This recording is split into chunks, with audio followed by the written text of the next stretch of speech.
Good evening and welcome to Sporlitics, where sports and politics mix and mingle. I'm Stacey Johnson. Joining me tonight is Aguna, the Nigerian moderate Republican, Keith, the constitutional conservative, Stephen, the independent thinker, and my cousin Todd. Tonight or today or this week, the U.S. marked the 21st anniversary of the 9/11 terror attacks. President Biden headed today to Delaware to vote in their primary after he celebrated the Inflation Reduction Act at the White House. NASCAR with Stephen as he discusses Bubba Wallace's win in Kansas. The world mourns the loss of Queen Elizabeth II as a cloud of colonialism hangs over Queen's legacy in Africa. NFL Week 1. Game picks. I know I'm wearing my green for the Eagles because we won. We'll talk about the schedule. We'll talk about other. Stephen talked a little bit about fantasy football. And Ukraine, the last reactor at Zaporizhia, Europe's largest nuclear power plant, has stopped as Ukrainian forces make inroads against Russia. Todd and tennis, the winners from the U.S. Open. Former President Trump blasts Biden's anti-MAGA speech and says Biden is the enemy of the state. Trump also mocked the red lighting behind Biden's speech Thursday.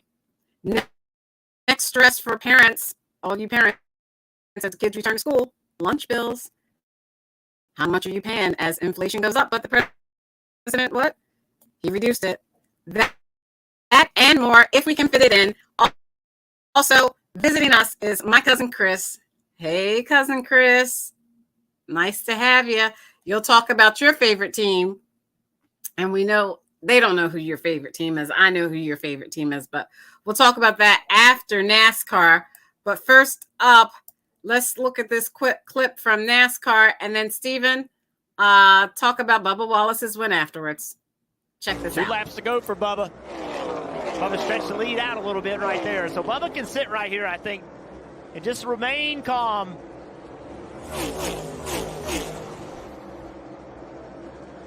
Down the back stretch again. Bubba Wallace still fighting to get by the 6 of Keselowski, so he doesn't have that car to deal with. The gap, though, between he and second, 1.3 seconds. Bubba Wallace coming up on the white flag. 1 lap to go. Presented by Credit One Bank.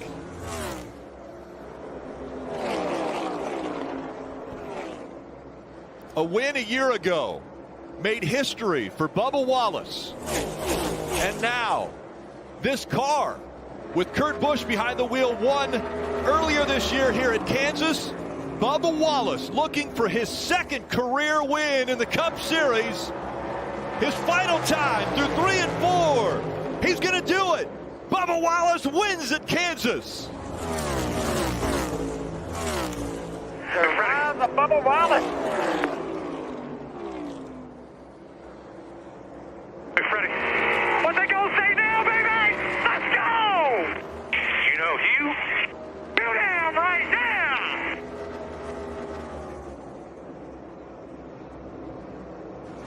Team owner Denny Hamlin goes by to congratulate, and Bubba Wallace becomes the 18th different winner in 2022. Way to go, man. Way to go, man. Yeah, baby!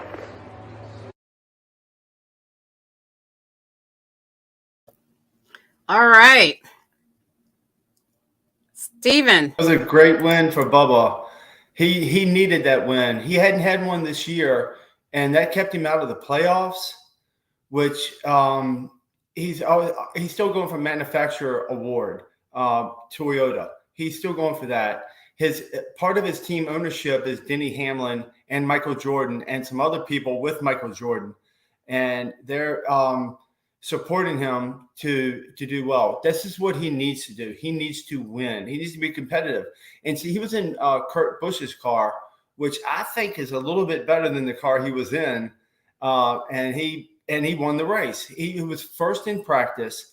It was a good bet to bet on him because he was more of a long shot than a lot of other people. So it was a good deal for him that day, and he came with the win, and that's what he needs. This is great momentum. This will make everybody who backs him happy, and this is really good for NASCAR as well. NASCAR is a very diverse sport. They have corporate sponsorship, because if you ever listen to a NASCAR person talk, they said, I would like to thank Coca-Cola, Goodyear, and they just go from there and just thank everybody. It's smart. They can't be a sport unless they're sponsored. So it's really good to have diversity. They have people from a lot of different countries that race in this sport, and they're the best of the best. And despite all the stuff that went on before, if people could just concentrate on driving and the absolute integrity that it takes to be a great driver, then nothing else matters. It doesn't matter if you're from Mexico. It doesn't matter if you're whatever. It doesn't matter if you're at this is the best drivers in the world compete here. And if Bubba can compete, which he's shown he has, if he has the right equipment, then nobody cares. Nobody cares about anything. We just want a good race. And it was a good race. And this was good for everyone. Sponsorship, for NASCAR, for the people who enjoy a good race like me. Racing this year has been some of the best racing I've ever seen. It's next generation cars that are so different from where I grew up on 50 years ago. It's so much different, but it doesn't matter because it's so competitive, and everybody competes at this highest level, and it's wonderful. And I hope it keeps going the way it is. Next week, if you want to watch a good race, it's Bristol. It's on Saturday night, and you can see things during the evening that you can't see during the day. Like the brakes are glowing. You can see the colors are brighter. Everything at night looks better. So if you want to just catch a race, catch this Bristol race this week and just check it out. Just check it out. And the thing about Bubba is he's not in the playoffs. But next year, I believe he will be in the playoffs because they're going to have somebody else added to their team. The number 8, Tyler Riddick, is jumping next year or maybe the year after. It may be the year after. But if they keep building this team, the whole team's going to get better. And it was just apropos that Denny Hamlin finished second, and he's co-owner of Bubba Wallace's team. It was a great day in Kansas for everybody.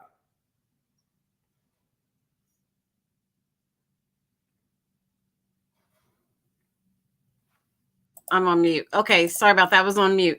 Great day in Kansas. Chris, you're on mute. Take yourself off mute.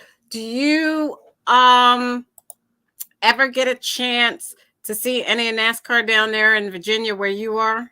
I've been to 2 races, one in Martinsville and one in Bristol. I've been to 2 races, one in Martinsville and one in Bristol. Martinsville is very loud, especially at night. Stephen's on mute. Okay. Virginia. Yeah. Go ahead. Now say that again, Chris. Yeah, I've been to 2 races, one in Martinsville and one in Bristol. Martinsville is about an hour. And away. It was about 2.5 hours away. Okay. And you liked it? What did you think? It was loud. Very loud. You got to plug your ears, man. You got to plug your ears. But see, I've been watching racing since I was a little kid. Richard Petty, Harry Gant, the Skull Bandit. David Pearson, Carl Yarborough. That's my dad's favorite driver, David Pearson. David Pearson. Yep. Yeah. So when I was little, that was more popular on TV because there was less stuff on TV. Yeah. So the sporting event was on baseball, racing, whatever. That's what you watched. So, yeah. Yeah. So you were watching in the 70s when it was fun. Yes, I just told my age, but yes, I was watching in the 70s. Hey, me too. Yeah. Me too. No, Stephen just told your age. No, I'm where you are. But it's still fun. If you watch it now, it's still fun. One of my favorite movies of all time is Greased Lightning with Richard Pryor about the story of Wendell Scott. Mm-hmm. Yeah. So you ever saw that movie, Stacey? Greased Lightning? No. Yeah, we've talked about Wendell Scott, and it was so far back. but he was such a good driver, and he had other people helping him when he needed parts and stuff like that to help him out. So it's always been inclusive. It's not a sport that's not inclusive.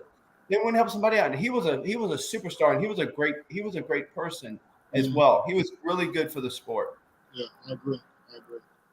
Yep. So speaking of sports, cousin Todd, you want to talk about tennis and Todd? Oh, I forgot to put up there the banner for NASCAR and Steven.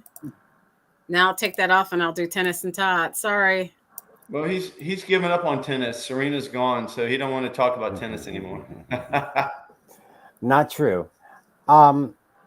Tennis was pretty good. The women's, it was okay, but it was the men's tennis that really grabbed everybody's attention. With we call him Little Nadal. No, you call him Little Nadal. It's not. You It's not real, that. Todd. It's not I real. call him by his name, and Todd, his name. if they keep the best player out of tennis because he didn't get a shot, then it's not a real tournament. It's fake. Put an asterisk beside it. I don't know what he's talking about, but who did they keep out? The best tennis player in the league. Ma'am.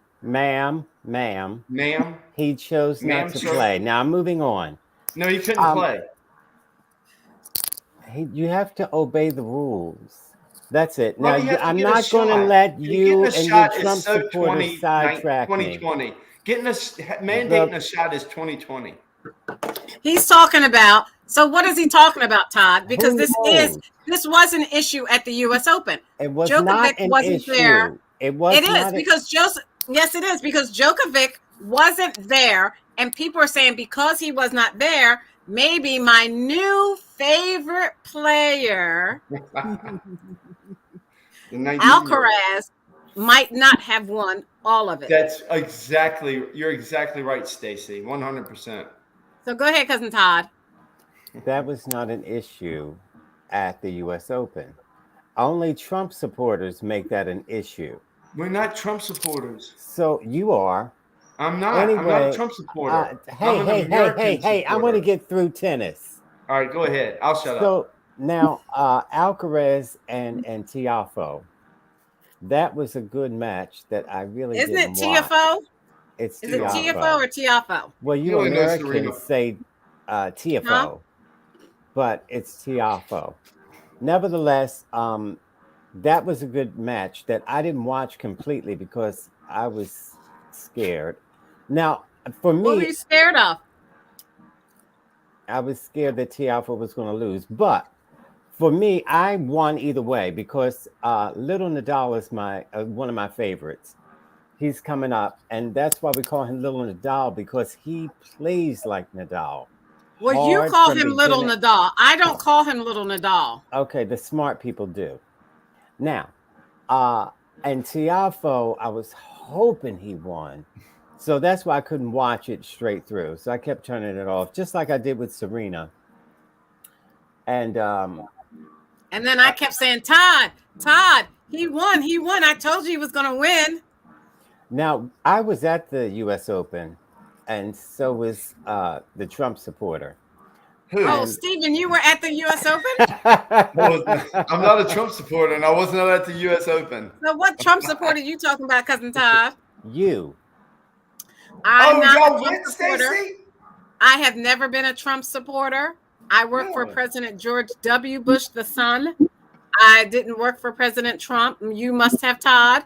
But I was at the U.S. Open 2022 in New York. All right. That's awesome. And we got to see Carlos Alcaraz. My new favorite player. He was playing in American. You didn't get to see the best player.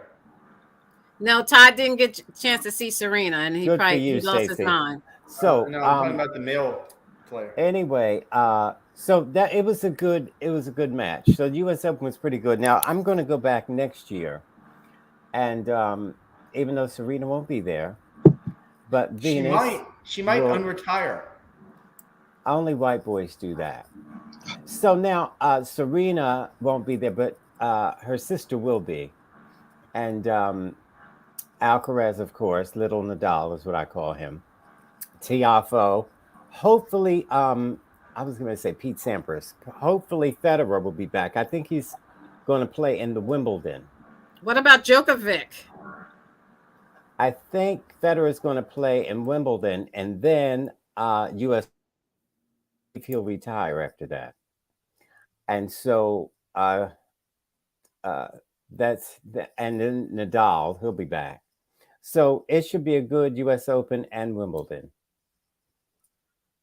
And I don't know anything about these crazy people you're talking about. Either you follow the rules or you get gone. So I don't even want to discuss Djokovic. Of course, Steven does because he's got a crush on him or something. So what exactly were the rules? Get your shot or get out. Okay. All right. Let's go on to football. Jenny was Chris, going to talk about tennis. So let's go on to the NFL. Chris. Oh my gosh. That's my son's team. I can't see. Buffalo. That's my son's team. So Chris, what tell us about Buffalo, who they beat and by how much? We beat the Rams 31-10. Puntless game, didn't punt the whole game. Offense was clicking. Two interceptions. One was a bad interception. One was just a bad catch from the receiver's part. But we beat the defending world champion. We stomped them out. We're the best team in the NFL. Yep. Well, I don't know about that. I agree. I don't know about that. You're right. You're right, Chris. Well, if we play the Eagles, it wouldn't be pretty, Stacey. If you play them in the Super Bowl, you'll probably lose because that's what you do traditionally. Hey, wait a minute, man. You're supposed to be on my side. You can't trust a Trump supporter. I'm pulling for Buffalo, but Buffalo just seems not like they can't win a Super Bowl. The only problem I have is the quarterback runs entirely too much. Yes, sir. Yes, sir. And he'll get hurt. Right. So, You're right. And I watched all four losing Super Bowls, and one was worse than each loss was worse than the other. That's what we feel bad about. We lost the first one by 1 point, then we lost the second one by 10. We lost the next two combined by 60. Yeah. Oh, I feel for you. I pull for you. I pull for Buffalo to win a Super Bowl. Hopefully, you do this year. You have a good enough team. Wait. Let's not let that happen because the Eagles are playing. The Eagles won. That's why I have on my green.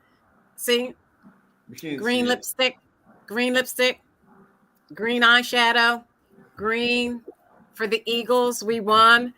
We beat. Who did we beat? I don't even remember who we beat. A really bad team. Who did we beat? Detroit.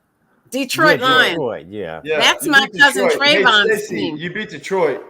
That's my brother's team. Yeah, her cousin, my brother's team. Yeah, you beat Detroit. Yeah, but it was a very physical game, and we almost lost at the end. We almost lost that big lead we had in the fourth quarter because I was about to turn off the Eagles to watch Carlos Alcaraz. So, I almost missed the end of it. Did you watch the Commanders? No. What happened with the Commanders? They beat Jacksonville. But you know what? Our crew right here, the four of us, we might need Keith, we might need Aguna, but all of us together, we could have beaten Jacksonville. Jacksonville hasn't won on the road in like 39 times. And the Commanders kept on making a lot of mistakes, but they ended up winning anyway. And it gets a few people kind of happy and excited about the year, but it was the Jaguars. It was nothing. Just like the Eagles win was nothing. But the best thing is, and I don't root for anybody to get hurt, but if they do, I celebrate. I celebrate Dak getting hurt. I love it. I absolutely love it. And I don't feel bashful about it. I'm glad he's hurt. I'm glad he's out for at least 4 to 8 weeks, and it takes Dallas out of contention. Hopefully, I don't like Dallas. I don't care about anything else. I don't like Dallas. So if we can kind of tone up a little bit and be as good as the Eagles, our quarterback threw 4 touchdowns.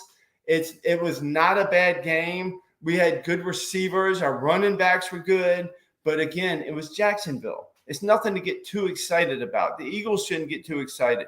The Giants, on the other hand, should be excited. They got Barkley, who is running his butt off. He's healthy now. Barkley healthy is not good for the league. If they could win the entire division with Barkley, because none of us, the Eagles, the Redskins, or the Cowboys, have anybody as good as Barkley. So that might be a problem. But it was good that we all won. Everybody in our division won except the Cowboys. So if that happens every week, I'm happy. I'm just happy with it. So it's good. It was a good start to the year.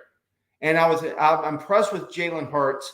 And he was the one that I told Aguna a couple years ago, he's going to be good. You got to keep him, when Aguna just wanted to give up on him. But Aguna finally admitted he might be on to something, because he is really good. He manages the game right. He can run well. He can throw well. He's not perfect, but he just has a lot of improvement that's going to come, that he's got a huge window to walk through. So he'll be fine.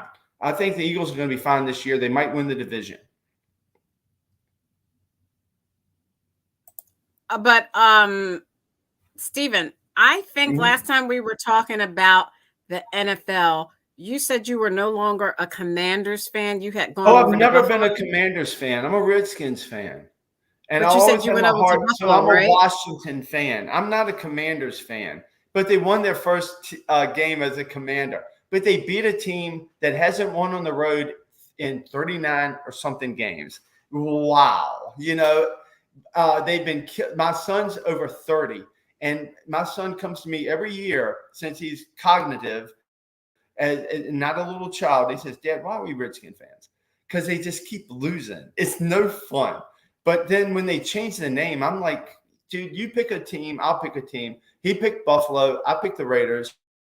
The Raiders lost. Buffalo won. But we still have a soft spot for the Washington team that we've always rooted for. And when they win, we're happy. We're happy that they win. But they took the team name away, and they shouldn't have done it. They did it during a time when everybody was super woke. They took the name away when it was a Blackfoot man's face on the Redskin logo that was painted by a Blackfoot Indian. And the Blackfoot Indians all voted, and they said, we want this to happen. We want to twisted be represented in your philosophy. The name has changed. Get over it. National Football No, League. it was offensive. It was offensive to Native Americans. It was offensive to 30-year-old white women living in $500,000 this is a Trump supporter. houses. This is a Trump supporter. It wasn't offensive to the Native Americans because they put a vote to it. It was offensive to the Native Americans. All Native Americans voted, and they said, all right, I'm going to move on. It was offensive to the Native on. Americans. How can you sit up there and say it wasn't offensive to the Native Americans? It wasn't because of the vote. They went to every tribe and they voted. Listen at this crazy it's person. the Blackfoot let me tribe say this to you, that Stacey, represents the Redskins. as you ignore him. No. Don't say nothing to me, Todd. Don't talk to me, Todd. Don't talk to me. Talk to Stephen. No. Don't talk to me. I wanted to change the subject. The Blackfoot tribe you represents the Washington Redskins. And all the other tribes were like, we're cool with it. Nobody's Stephen, we don't know what you're talking about. Hey. When we played the Cowboys, it was the Cowboys versus the Indians.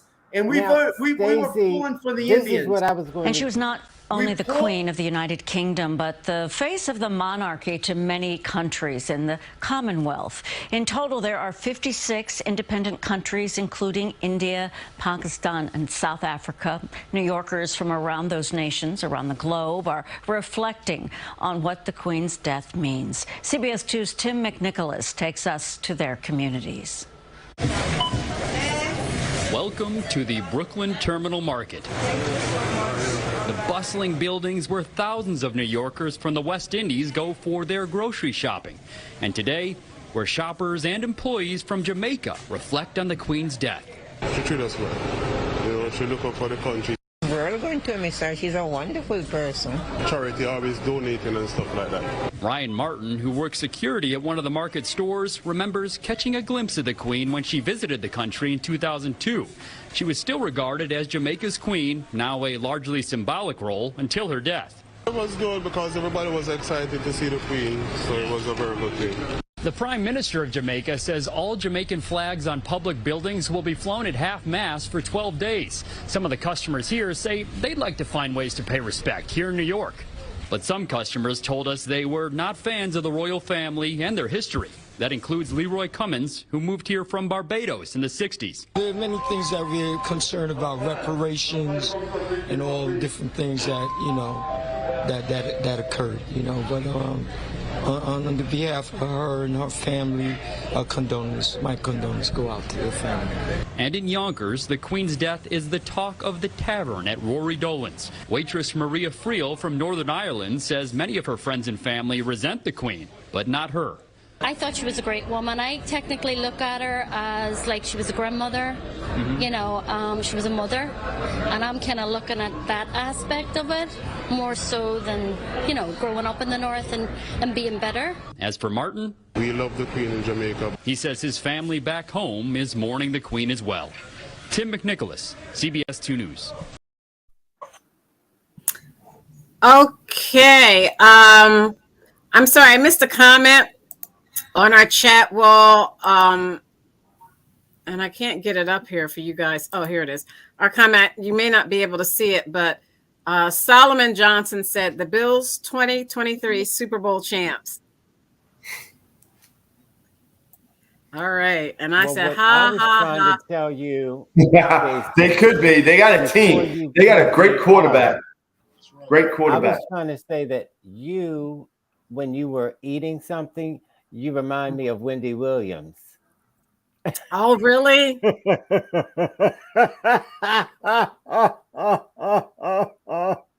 Who's Wendy Williams? Only Todd knows. No, I'm just joking. I know who Wendy Williams is. Todd, why do you gotta be so hateful, Todd? What do you mean? Our thoughts and prayers. Why do you call that hateful? Because I said she looked like Wendy Williams. You are so hateful. Why do you call that hateful? Should have beat your cousin ass up. Why do you call that hateful? You're so mean.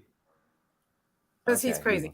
Our thoughts and prayers to the family, the royal family, on the loss of Queen Elizabeth. I know a lot of people, and if anyone wants to add anything about that, no, I've never known a world without Queen Elizabeth, you know, or reigning monarch for over 50, 60, 70 years. Yeah, 70. I've never known anyone else but her, and a lot of people haven't. And regardless of what they feel about her and colonialism, to do your job every day up until the day before you die is just incredible for anyone to do. She never got a chance to retire. Were you going to say, Chris? She didn't want to either. It was to be rich. I mean, it's not a hard job to do. Well, you know what happened? You know what happened, Stacey, during World War II? She became a mechanic, and she helped the war effort. And her mother helped the war effort. She's a really strong woman that should be revered, no matter what colonialism or whatever, you know, it's going on. Everybody wants to get mad at people.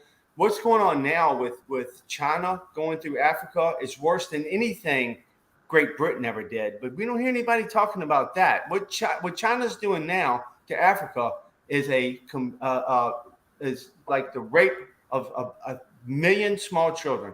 They should not be allowed to do what they're doing. So Stephen, we don't know what you're talking about. Stephen, you don't know what's going on. Yeah, we don't know what you're talking about. You don't know what's now. going on with China that's going on and taking all of that's the not what we're talking about. We're talking about Queen Elizabeth. Africa. That's what China's doing right now. Hello. We're talking about Queen Elizabeth, and we're sending our condolences to her family. Right, but a lot and of the people are mad at her because of colonialism in Africa and other countries. What I'm saying is, she was a great woman, who was a strong woman, who's a smart woman, who is a great. All he needs is a cornrows or whatever she has in her hair. That's all he needs. She's already got most of the beard, and just do that. You know, when he was going on and on talking about you, I said, "Wow, that's just like Whoopi Goldberg on The View." You're Stacey. I'm You're sorry. right. What were you saying, Whoopi? I'm sorry. What were you saying, Whoopi? I mean, Todd. Hey, Whoopi. So, Let's start calling him cousin Whoopi. Okay, now back to the Queen. She did a nice job, and I don't think anybody's coming down on her per se. What they're talking about is the monarch in and of itself, and how they benefited from slavery. And not only did they benefit from it, they paid the slave owners in Jamaica tens of millions of dollars, but did not give the enslaved people anything. And as a matter of fact, they just finished paying them in 2015. That is unacceptable. Kamala Harris's family owned slaves in Jamaica. Is that why unacceptable, do you keep Todd? talking? So is that unacceptable? Just now pay Kamala that Harris's off. family Now, owned slaves now he's going in to keep Jamaica. Is that repeating this. unacceptable? You have to tell him to shut up, or you have to mute him. He's had 40 minutes of straight talk. So that's what people are concerned about, how unfair this is. Now, nobody complains when Jews get reparations, or the Japanese gets reparations, or the natives get reparations. It's only when Black people ask for reparations does white people get up in arms about it. So that's always peculiar to me. Nevertheless, I was sorry that she died. She lived a good long life, and she was always a hearty kind of person. And so now her son will take over as king. But I don't think after his death, this monarch will remain intact the way it is right now. I think there will be a monarch, but it won't be as important or as pomp and circumstance as it is now. I think those traditions are fading. For example, but this marriage thing, how the king could not marry a divorced woman, and nor could the king be divorced. Well, this is how you could tell this is kind of phony, because they threw all that out the window. You know, they make up rules as they go along.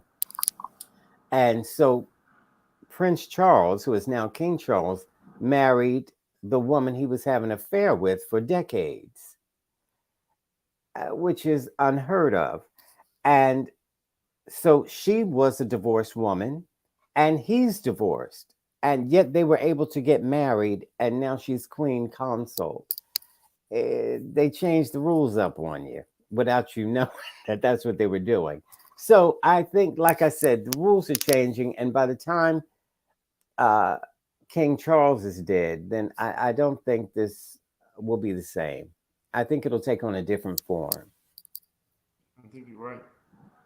I think it's awful what happened. They just used Diana to have a baby because Camilla couldn't have a baby. That's the only reason she was there, to have a baby for the woman that he actually really loved. Queen consort has 2 children. What are you talking about? The queen consort has 2 children. Who? The queen consort. He was there and have a baby out of wedlock. He never loved. I think what Keith is saying is the children would be illegitimate. That's not Keith. That's Stephen. Oh, they're the same. Frickin' frack. No, we're not. I think he never loved Diana. The children would not be legitimate. They would not be in line and succession for the to be king or queen if they were illegitimate. So it wasn't that she couldn't have children. But I'm saying she couldn't have children because he married Diana because he wanted children with her, but he couldn't get over his obsession with Kamala right, some reason. I don't know why. But okay, he never committed. That to is Diana. irrelevant. That is irrelevant. That is irrelevant. It's not irrelevant. Todd made that relevant because Whoopi does that on The View. Wait, but that is irrelevant. It's who's going to take over the throne. Who's going to take over the throne? We just want to give their family our condolences because they lost a very strong woman who spent her whole life serving her country and her territories. And I don't know if she ever had a day off. London Bridge is and then we down. expanded that conversation to what the future holds for the monarch. Yes, that's what we did, which was an intelligent thing to do. Yes. Unlike Trump supporters. Well, speaking of intelligence, when you get over your hatred for Trump supporters, maybe you can be a more reasonable person. Say no to drugs. One of the things that was clear to me is that this new group headed by the former president, the former defeated president, we found ourselves in a situation where we were either going to look forward or look backwards. And it's clear which way he wants to look. It's clear which way the new MAGA Republicans are. They're extreme. And democracy is really at stake. You can't be a democracy when you support violence, when you don't like the outcome of election.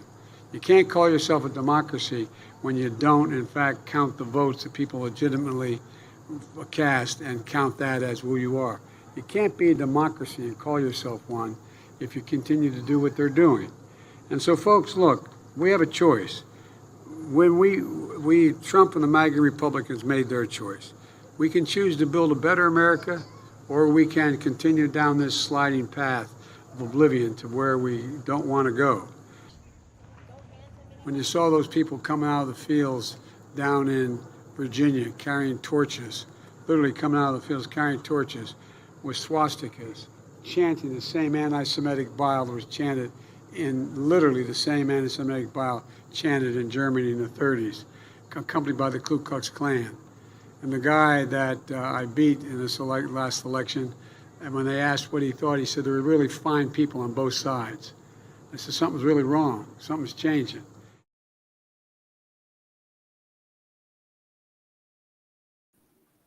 Okay. So, Cousin Todd, go ahead. Let's start with you. I'm not even going to ask you a question. I agree with that sentiment. Now, this is the thing. I don't think all Trump supporters are bad. I don't.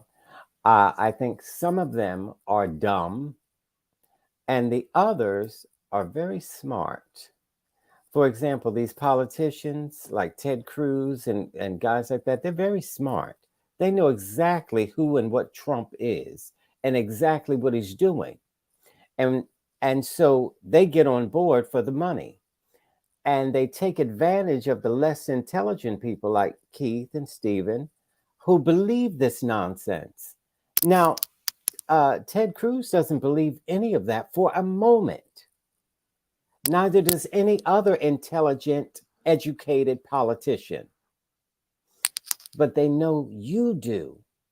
And this is why they go along with it and tell you things like, hey, send me some money to stop the steal.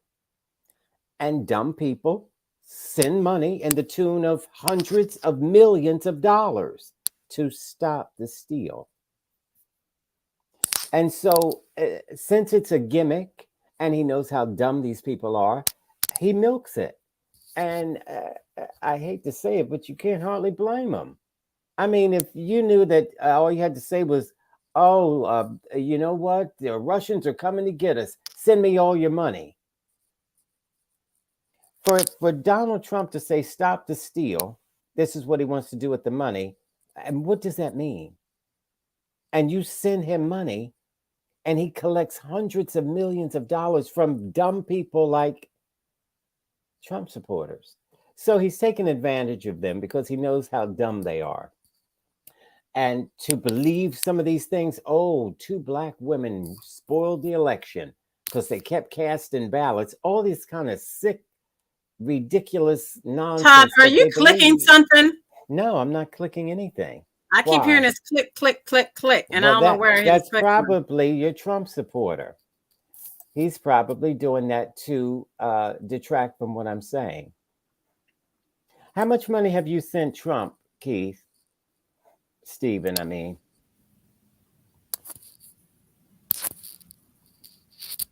Or somebody's looking at $500. something. Something's moving. I hear something's moving. If not clicking, they're moving something. So anyway, that sound is very disturbing. But let me talk about that. For President Biden to increasingly make these stark warnings about former President Trump and his comments, especially during DOJ investigation into Mar-a-Lago and the paperwork that Donald Trump took back to his Mar-a-Lago estate, I think it signals something. But the question is, what does it signal? Or top secret documents. So, Chris, what do you think it signals? What do you think it signals, Chris? Well, first I have a comment. And hopefully somebody will agree with this. If Donald Trump had kept his mouth shut for 6 months, he would have got reelected anyway. All he had to do was talk like a normal person. He went overboard with every single thing that he said, and it just made him look like a crazy person. As far as the documents in Mar-a-Lago, Donald Trump's unstable, and he probably will never ever be president again. But he could have won. He could have won last year had he just talked like a normal person for 6 months. That's all he had to do. We wouldn't even be having this discussion because nobody wanted Joe Biden to be president in the first place. I didn't want him to be president. The Democrats didn't want him to be president. But Trump shot himself in the foot and kind of made Joe Biden president. Now we're stuck with it. That's all.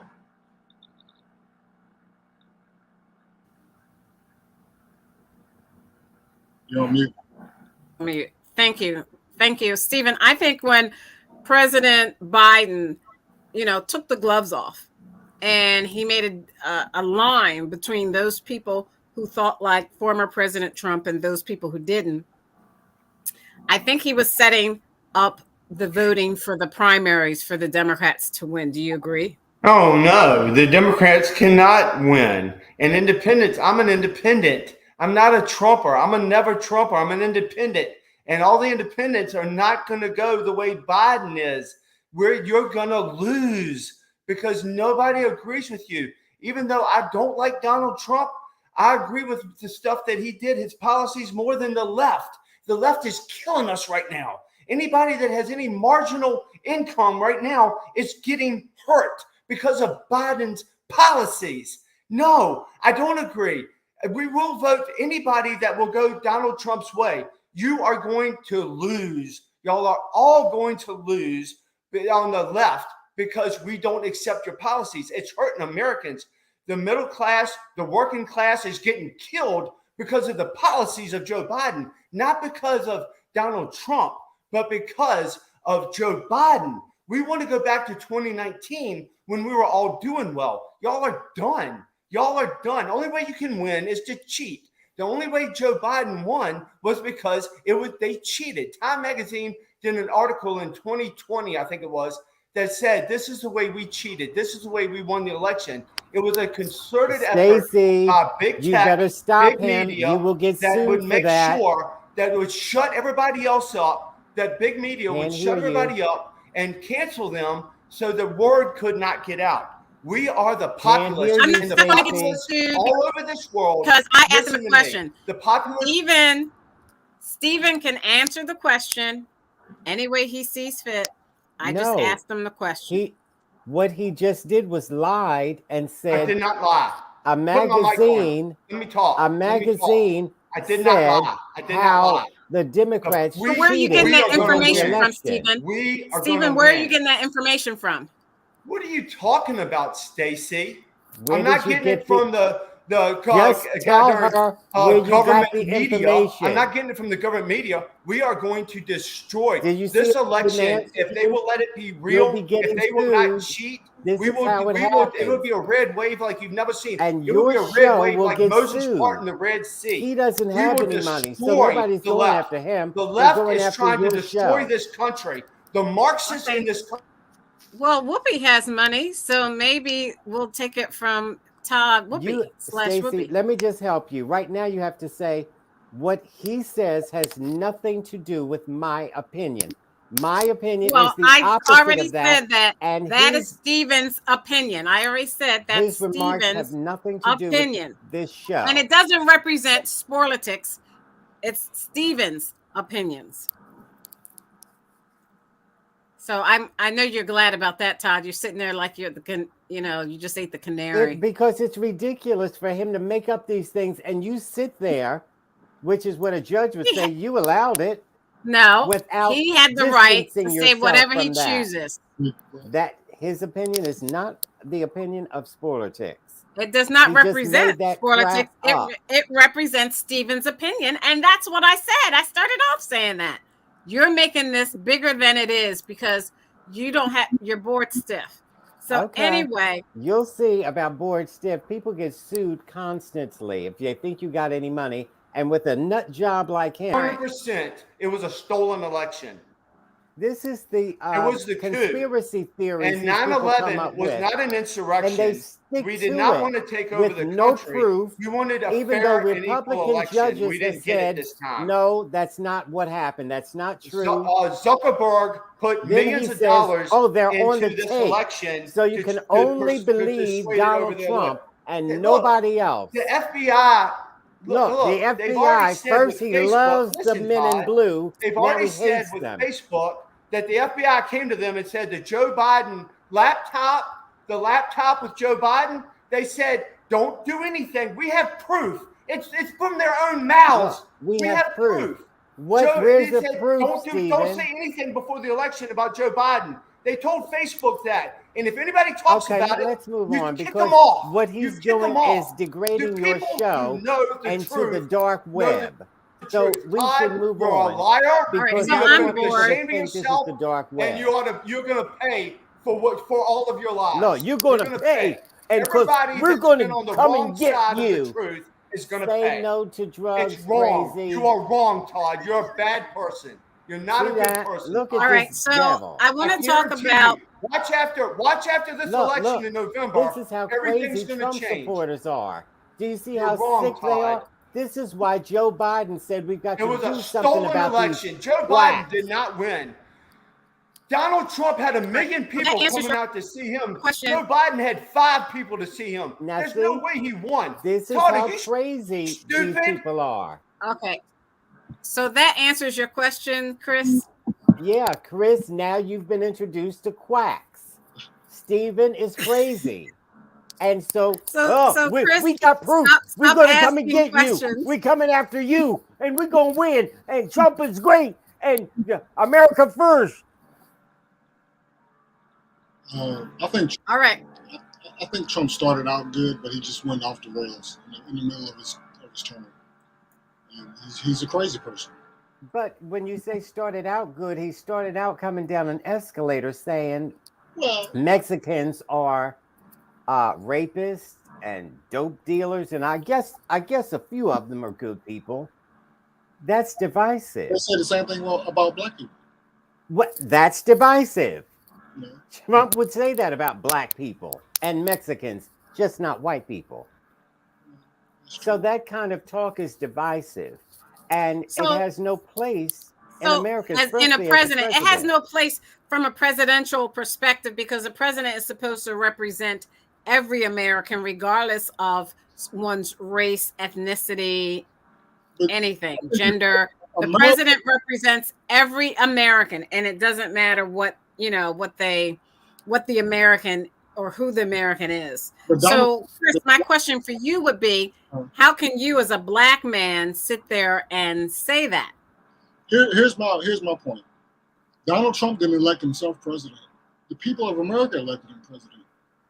White people. The first election, fair and square. He didn't trick anybody out of it. This is what America wanted. Not necessarily what I wanted or what you wanted, but the majority of people voted for Donald Trump because they thought he was the best choice to be president over Hillary Clinton. And there's a lot of reasons behind it. Economy, liberalism, which some of it sounds a lot kooky. And there's a lot of different reasons why Donald Trump got elected president. For the same reason why he didn't get elected the second time. Right. They didn't want to elect a president. They wanted to elect somebody who was unpresidential, and that's exactly what they got. Right. Now, I can agree with you there, though he didn't get more votes than Hillary Clinton. Hillary Clinton got more votes than he did from the popular vote. But America is the dumbest place on earth. And so they were busy hating this white woman. You know, white men hate white women, and they taught others how to hate them. Um, and so that's a long story, but white men have always hated women, particularly white women, so bad to where they would have a slave get the right to vote before a white woman. Isn't that peculiar? Now, don't forget, this white woman is his wife, daughter, mother, aunt, you know, and you wouldn't give them the right to vote, but you would give it to a slave? That's some serious hate. And women were property, their property, up until the 70s. Um, uh, Equal pay for equal work.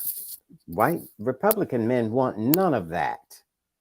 Keep her under your foot. Get in that kitchen and you better not have no shoes on. So, nevertheless, but people did vote for Trump because of Barack Obama. The racist Americans were so outdone that this black so and so won, they couldn't take it. So get out to the polls no matter what you got to do. And they did. And he won. Enough of them came out. And so he won. And the sensible people knew better. They just hated Hillary because that was the popular thing to do, hate Hillary. But get this person who was very dumb, very ignorant, just uncouth, somebody you would not want representing you. And of course, he went all over the world and was laughed at. Did you see some of the antics when he went to Europe and pushing a guy out of the way? He was just an embarrassment to the United States. And even Stephen knows that because Stephen said so. This is back in the good old days when Stephen had common sense.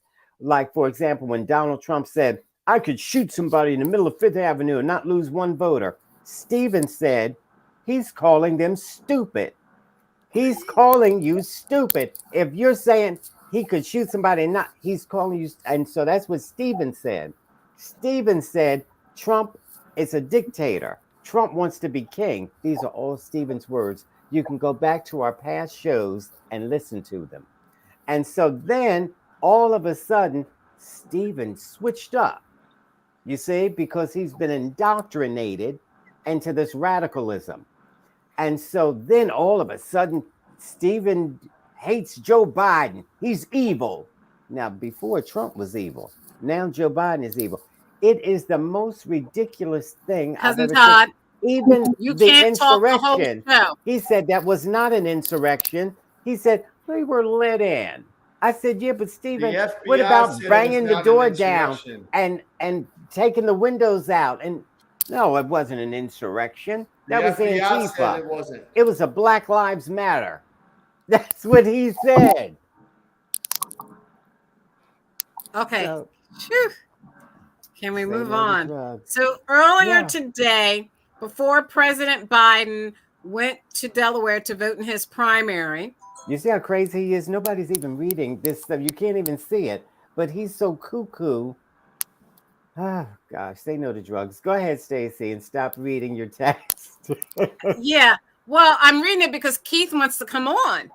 No, don't. You can't have two quacks on at the same time. Come on now. I called your sister a quack because your sister's a quack. You see this? Now, that was rude and ignorant. And that was rude. He's and calling. I didn't like that. That's my cousin. She's not a quack. Just like he's a Fauci board certified MD. She's not a quack. Fauci's a quack. She's not a quack. That's why she doesn't come on the show anymore, because she knows she's a quack. So you call me a quack. She's not a quack. She's a board certified medical doctor. I don't care if she's certified.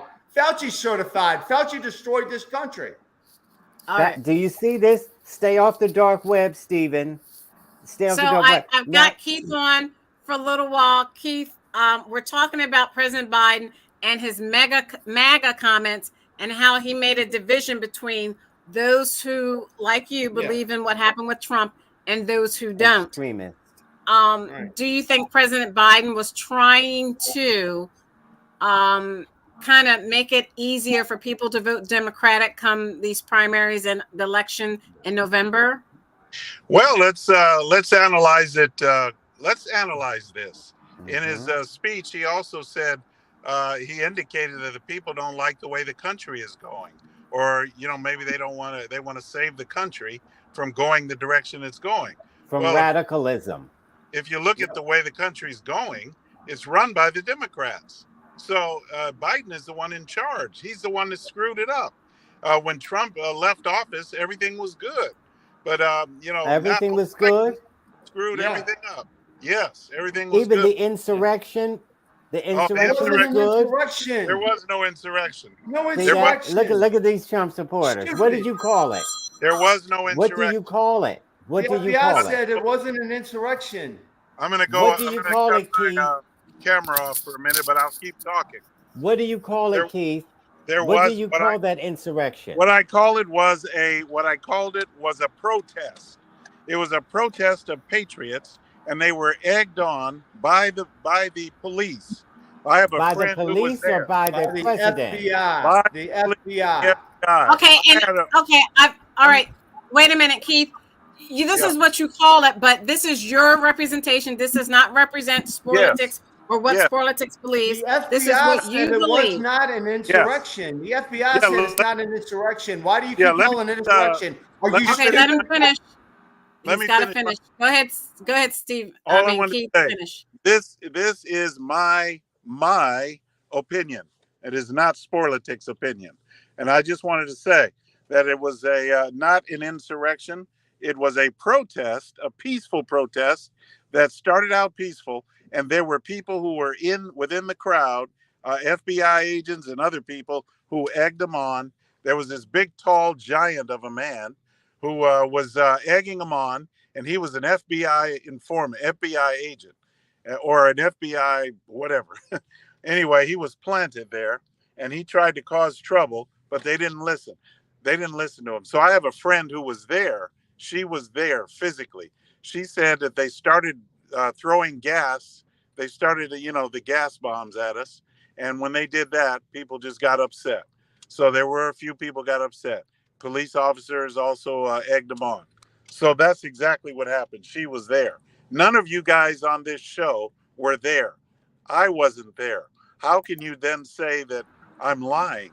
Because this person on TV. I would have never been there. I would have never done that to my country. But we have Nas on. Nas, welcome to Sporlitics for Sports and Politics. Mix and Mingle. What's your comment? Stacey, you're ignorant to what happened that day. You're ignorant to what happened. There are people in solitary confinement for 600 They're not days. In solitary confinement. You got that off the dark web, quack. Go ahead, Nas. No, I mean, people really should take their medicine. Like, if you've been prescribed something by a physician, like, you really should take your medicine. You shouldn't be calling in the shows without taking your medicine. You're going to sound awful. Just advice for some people. So even though I wasn't alive for the Boston Tea Party, I could read the account of what happened at the Boston Tea Party. I can read from, survivors. We can read from, what the official court records are. And we can kind of come to a conclusion on what happened. So because there's hundreds of hours of video, the text messages, all kinds of data that was gathered from everybody's phones that was there, the people who planned on doing things like they did during this insurrection. And, the thing that's left out mostly when we talk about this, we got to remember, this was about certifying an election that their side lost. And they thought through violent means that they would stop it. There's the infamous story of Mike Pence. Would Mike Pence be alive today if he got in that car? We'll never know. But either way, it's too late today for y'all to still be telling these YouTube and Facebook stories. You're adults. Take your medicine, grow up. How you doing, Stacey? How you doing, Akuna? How you doing, Cousin Todd? and the others. Okay, so Nas, we have to say Aguna's not on with us tonight. He unfortunately lost his mother, and our thoughts and prayers are with him and his family at this time. But everyone else is on, including my cousin Chris.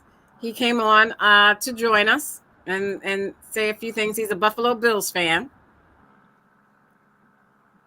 Oh, that's unfortunate. Oh, cousin Chris and Aguna would preach to the family. That's man. Yeah. Go Bills. Yeah, thoughts and prayers to Aguna. Let's move on. I'm going to leave the anniversary of 9/11 for our roundtable because that's a very important part of our history. I want to talk about what's going on in Ukraine, and more specifically, Naz, you can start off about them closing that nuclear plant and about them making inroads against the Russian forces. Before he goes into that, I wondered if he wanted to talk about the Queen and what he thinks about people wanting reparations and that sort of thing. Really, who cares? Really, who cares? Go ahead, Nas. Did you hear him? Yeah. I mean, I really have nothing to say about somebody of that. What would you call it? Of that background dying. Like when we talk about like the criminality we see in the streets, and people talk about a thug or a criminal or whatever, somebody in America that does something and goes to jail. That's one thing. But when you talk about a generational crime family that has committed genocide and atrocities all over the globe, that would make a mobster blush. Like, I don't have any kind words for them or their family. These are terrible people, and they need to give back everything that they have stolen. And yes, I mean everything, from everything in the British Museum to everything that makes up the Church of England and everything else. All of the gold and everything else acquired with the blood of not only my ancestors, but also the Irish. The many, there's over 167 countries in the world that celebrate Independence Day from England. Meaning at one point they had to be under the heel of England to have an Independence Day of breaking free from them. So again, no, I'm not going to mourn a crime family, a tyrant, and some of the people, I guess you could say, who've done the worst human rights abuses in human history. So no, I'm not going to speak on some respectable institution. Well, what do you say to people that say, well, she didn't do it. She came into office. Came into her her reign in the 30s. In 1930s. 50s. So, no, in the 50s, right. She was born in 1926. So she was about 26 when she became queen. She had nothing to do with any of that. So what do you say to people that say, well, what can she do? Go ahead. Well, again, when you're talking about stolen wealth, you're talking about blood money, the thing you can do is denounce it, refuse to participate in it. But once you decide you're going to participate in it, you're actually laundering the atrocities done before and trying to put a soft veneer on as if there's something to celebrate there. So, no, I couldn't care less about that family, and anything that happens to them, they deserve the worst because they've inflicted the worst on this world. Okay, well, Nas, I think you don't represent the thoughts of Sporlitics. You represent in your personal opinion. Our thoughts and prayers are still with the Queen and the royal family. That's where we differ. That's fine. My hero. That's why my heroes tend to be sports men and women and writers and things like that. People don't have blood on their hands. That's just a standard. Well, you don't know if they have blood on their hands. There's a lot of sports heroes that have blood on their hands. But anyway, Nas, I have on green lipstick, green eyeshadow, green shirt because the Eagles won this week. That's good. It's good. Hey, did Atlanta win this week? Ask him that, Stacy. Did Atlanta win this week, Nas? No, they did not. And that's fine. Hey, Nas, did you eat another hat? important stuff to Hey, talk about. Nas, are Yes, you we full do. from Hey eating guys, your can hat? we get back on the politics? I mean, let's get out Yeah, off the yeah. subject of us. We Yeah, we can, don't we want to can. talk But about that was sports, man. Todd. We want to talk about Todd your was football acting team. like Keith and Steven, hijacking the show and taking us down another road. Todd loves to go sightseeing down roads. So I guess he thought he would just, I don't know, take us down the road. Anyway, back to, I want to talk about the nuclear reactor in Ukraine. According to NPR.com article written by Alyssa Nadworny on September 11th, she says that the nuclear power plant in southern Ukraine, controlled by Russia and at the center of much of international concern, has announced they are powering down the final working reactor. Because of shelling in and around the area, the entire plant has been cut off from the electricity grid for several days, with the one working reactor on island mode, essentially powering the rest of the plant's crucial cooling systems. Now, why in the world would Russian President Vladimir Putin allow shelling around that nuclear plant? Let's start with Stephen, and then Todd, Nas, and Keith. Stephen? Because he wants to control all the power in the region. He's controlling the power in Germany and France and everywhere else, Ukraine, everywhere else, because that's where the power is. This is why you have to be independently controlled with your power, and they're not. A lot of people, a lot of countries are going back to nuclear, which is very green. We've been scared about nuclear power to say we don't want it because something could happen. We've seen movies about it that were sensationalized, but nuclear power is a great way to go.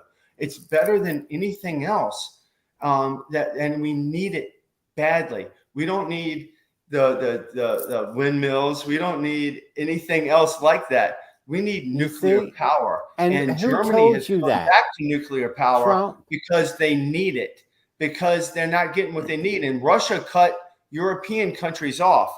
They're trying to mess up the Ukraine with their power.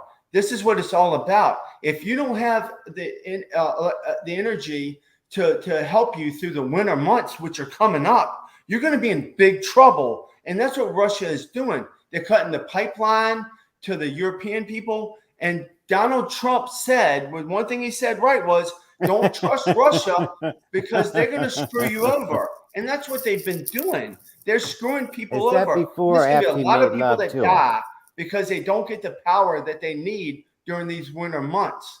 This is a huge problem worldwide, and we can fix it if it wasn't for the greeny weenies that are saying we don't need to do the things we are doing. We need the oil. We need nuclear. We need everything that we can have to make things right in this world. We had energy independence in this country under Donald Trump. Okay, here we go again. And Joe Biden stopped all that.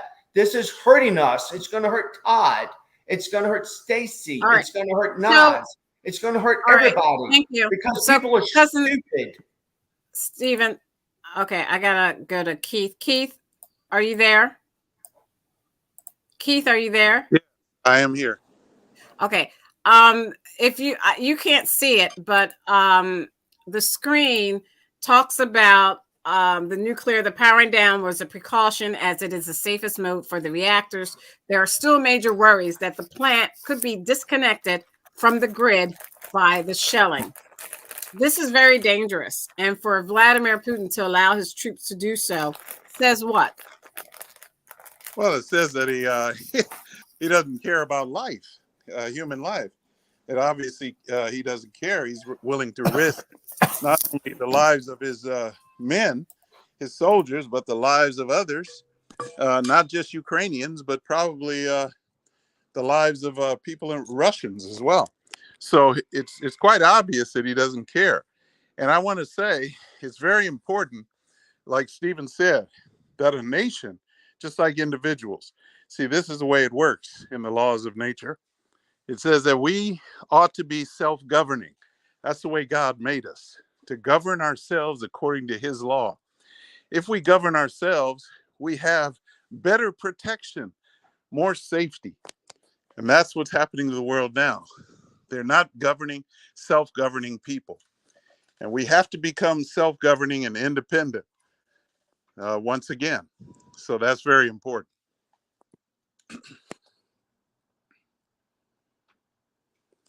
Anybody there? Yeah, thank you. Let me go to Nas and then Cousin Todd. Yeah, I mean, I can't really speak to this extensively because I haven't done enough as far as being up on my reading on the latest developments over there. But sometimes in stories there are no good guys. So on one hand, you got the authoritarian strong man from Russian intelligence. If you go back to his KGB days, Vladimir Putin, who wants to rule in a certain way and sees certain areas as only spheres of influence for Russia, and he's going to act violently in every way. And then on the other side, we have what we would consider the West, who has constantly been infringing upon their borders, adding on new NATO members, and creating tension between the two sides. So again, sometimes there are no good guys, and we're talking about in the midst of war. And what people are willing to do in the midst of war, I'm pretty much not surprised. So yeah, this is a terrible, terrible development. Hopefully we can get to some point of people sitting down at the table and negotiating some kind of peace terms. Cousin Todd.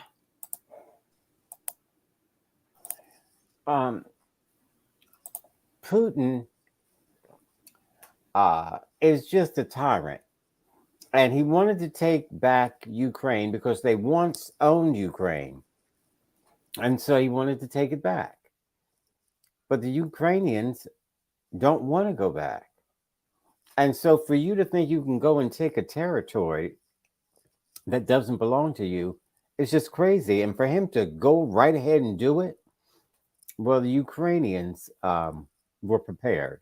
And luckily, the United States were backing Ukraine. Now, if Donald Trump had won the election, Russia would own Ukraine as we speak. But fortunately, Joe Biden won the election. Surprise, Keith and Stephen. And so we're sending help without going into war ourselves. How do you think that's true? Will you explain that a little more? I don't know what you're saying. Will you elaborate on that a little bit? On why you think that Russia would own Ukraine if Trump? Oh, okay. Because Ukraine needed Americans' help, and Donald Trump blocked them from getting help from the United States, unless Ukraine said Joe Biden is being investigated, which wasn't true. And so, unless he made that statement, he was going to withhold the money. You remember that? The weapons. You remember that, don't you? Okay. And so he was, Putin and Donald Trump were friends. You remember that when you said you don't know, and Stephen said you don't know why Trump would side with Putin when the conversation was around who wait a minute, I want to get the wording right. He said he didn't know why Putin would say no if he really did. We're going to run out of time by the time you get the wording right.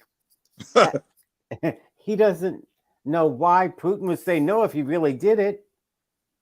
And the Americans were saying 17 agencies said he did it. Your own agencies. How are you siding with this nut?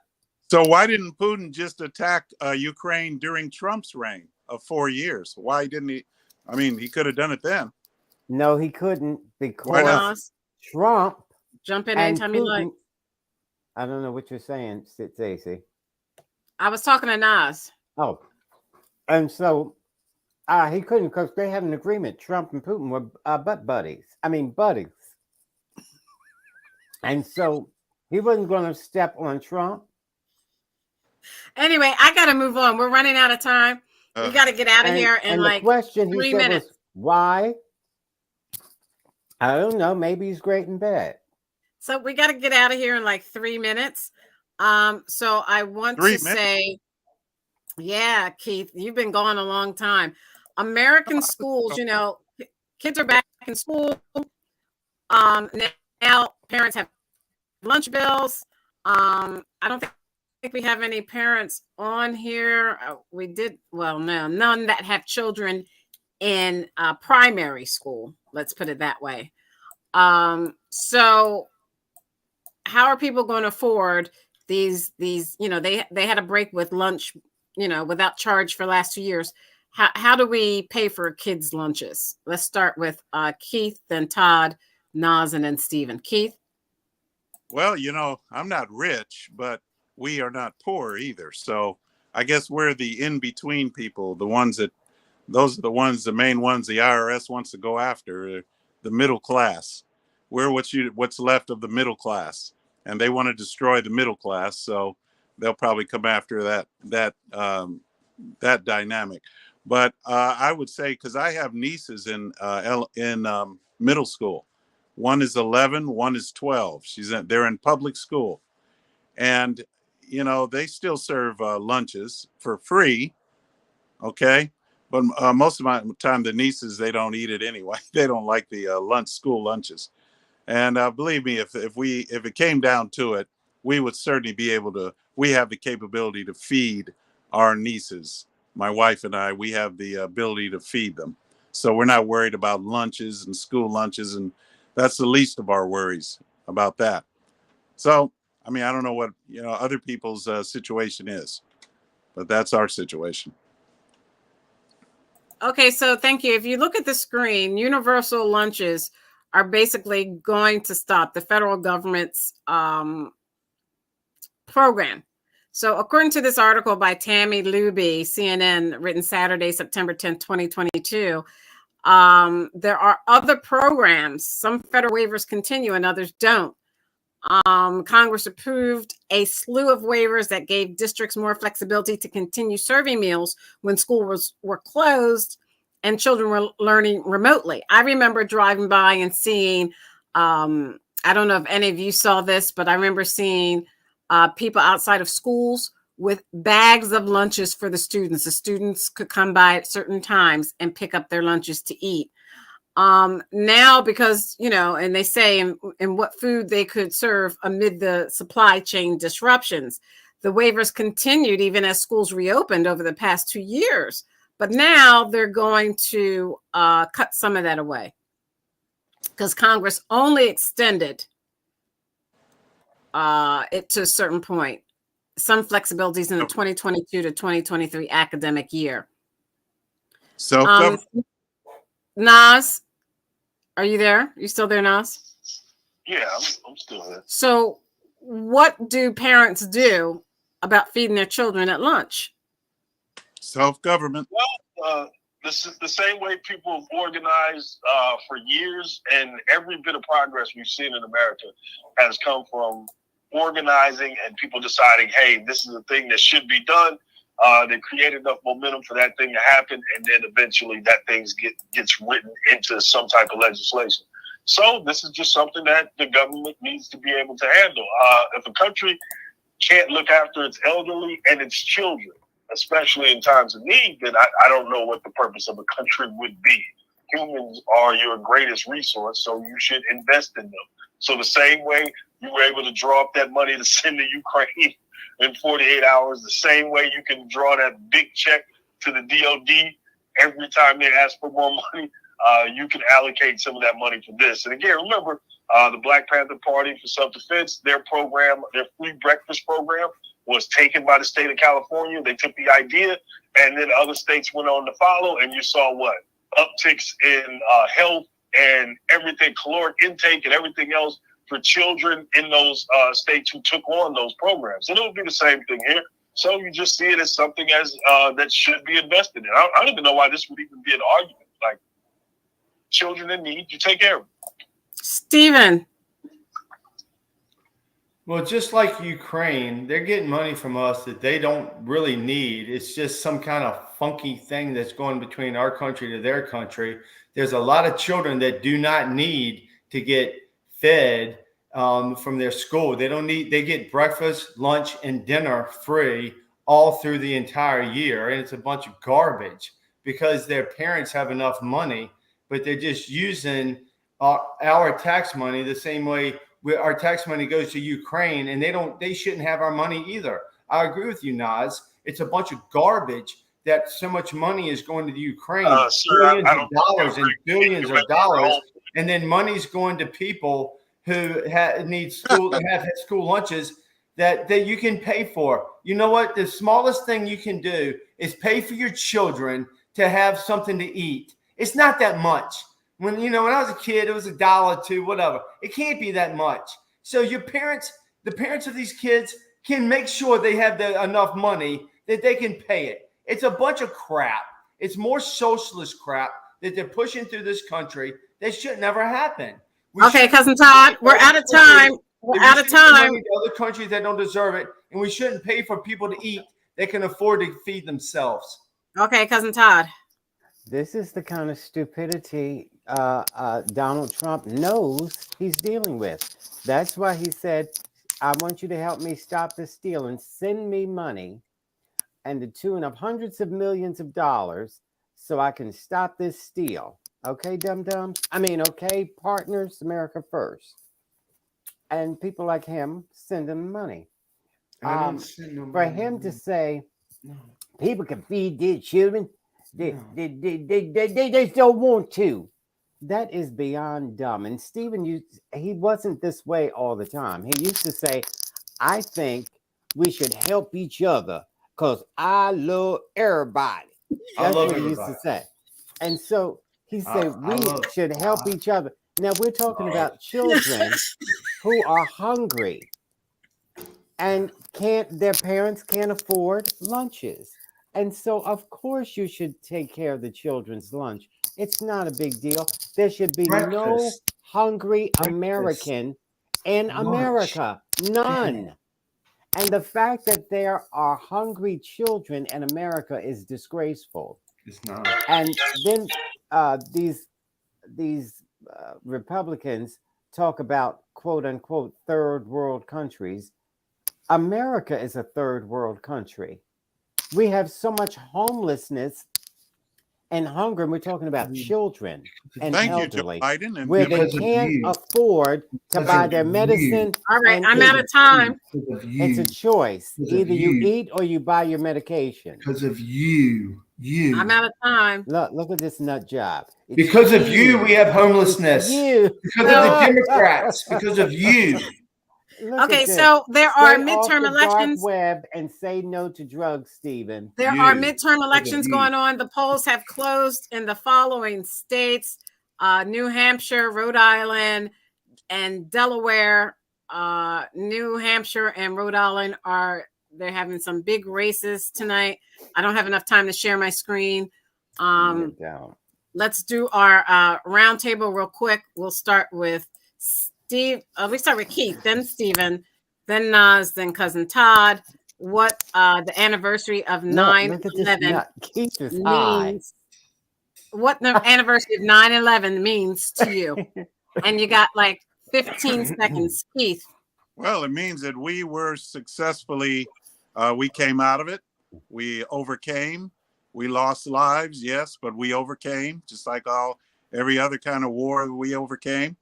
And we are still fighting. Our Constitution is still intact, even though the Democrats and people like Todd and Nas, the Marxists, they are all attacking it.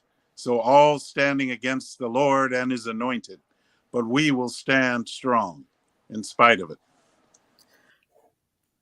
Thank you, Stephen. Just like the Taliban. 9/11 meant the loss of our rights as citizens in this country. That's what 9/11 meant. That's what the Patriot Act means. That's what every president has signed into law every time that they have the choice to. Even Donald Trump did. I'm a never Trumper. Don't forget it, Todd. But this is what hurt the citizens of this country was 9/11. This is what hurt this country was 9/11. This is what the Patriot Act did. This is why now Joe Biden and his ilk has claimed that we are the terrorists. We're bad people. We're worse than Al-Qaeda. We're worse than the people at 9/11. That's what your president, Joe Biden, says about people like me and Keith. You ought to be ashamed of yourself, Todd, because I'm ashamed of you. Oh, good. By the way, Thank you, Nas. Supporter. Just for the Well, record, I'm a Trump supporter. Any tragic event, I think the focus should be on the victims of that tragedy. So, salute to the families, the people who've lost people during that period, the people who are still fighting to get their just due as far as compensation for the sicknesses that their family had to deal with afterwards. And you know, it was a terrible event and a sad one because it also exposed how irrational we are, how violent we are. And our response to that event was even worse than the event. When you look at, you know, the amount of Iraqi, Afghan children who ended up dying in our forever wars afterwards, when we found just due reason after, you know, the terrorist attack, where we said, oh, okay, now we can kind of create our whole strategy around this concept of terror. And then we started to terrorize that region of the world. So, terrible, terrible event. But again, the focus should always be on the people in New York who lost lives. But we also have to, you know, hold ourselves into account and think about, and of course I disagree with Stephen, but we also have to think about how irrational we behaved in accepting something like the Patriot Act afterwards, where people were going after Muslims, you know, showing our true nature, as I would say about Americans after that period. But yes, terrible, terrible event. Sad that it happened, and I wish everybody well, all of the families that were affected. Thank you, Cousin Todd.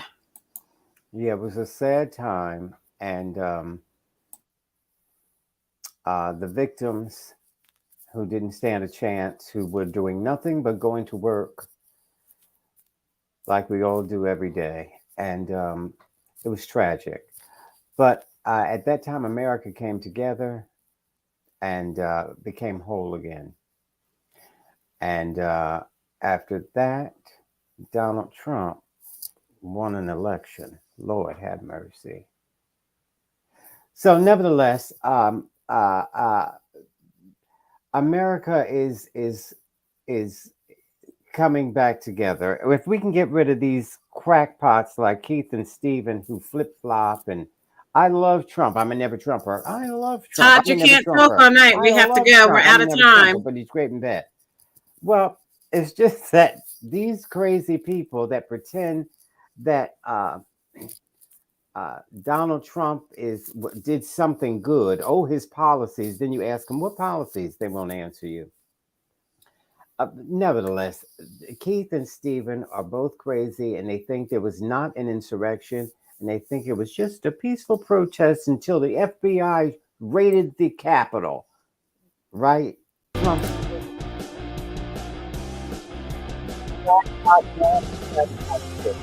To drugs and stay off the dark web. I beg you. Okay. I had to play the music just to get him to stop. He would have kept talking like there's no time limit. My thoughts and prayers are with all those who lost family members and all lost Americans in 9/11. Tragic, horrible day for our country. And I'm so glad we were able to come together. Those people were our first responders, and we are so indebted to them. So to our first responders in our communities who make our lives livable. And this is what I'm talking about. That's what 9/11, they were our first responders. Thank you to our women and men of the U.S. military for all that you do. When you got ready for any attack on America on 9/11. You were ready and waiting, and we are forever indebted. And because of you, we're free to choose to say whatever we do on the show. On behalf of Aguna, our thoughts and prayers are with him and his family at this time. The Nigerian moderate Republican Keith, the constitutional conservative Keith, sorry about that. Paige. Thank you, Nas. Thank you, my cousin Chris. If you want to come on our show, send me a note on YouTube or on Instagram. DM me, and we'll talk about it. And we'd love to have you on. We'll see you next week. We're back. We're back. We're back. We'll see you next week, 7:30. Good night.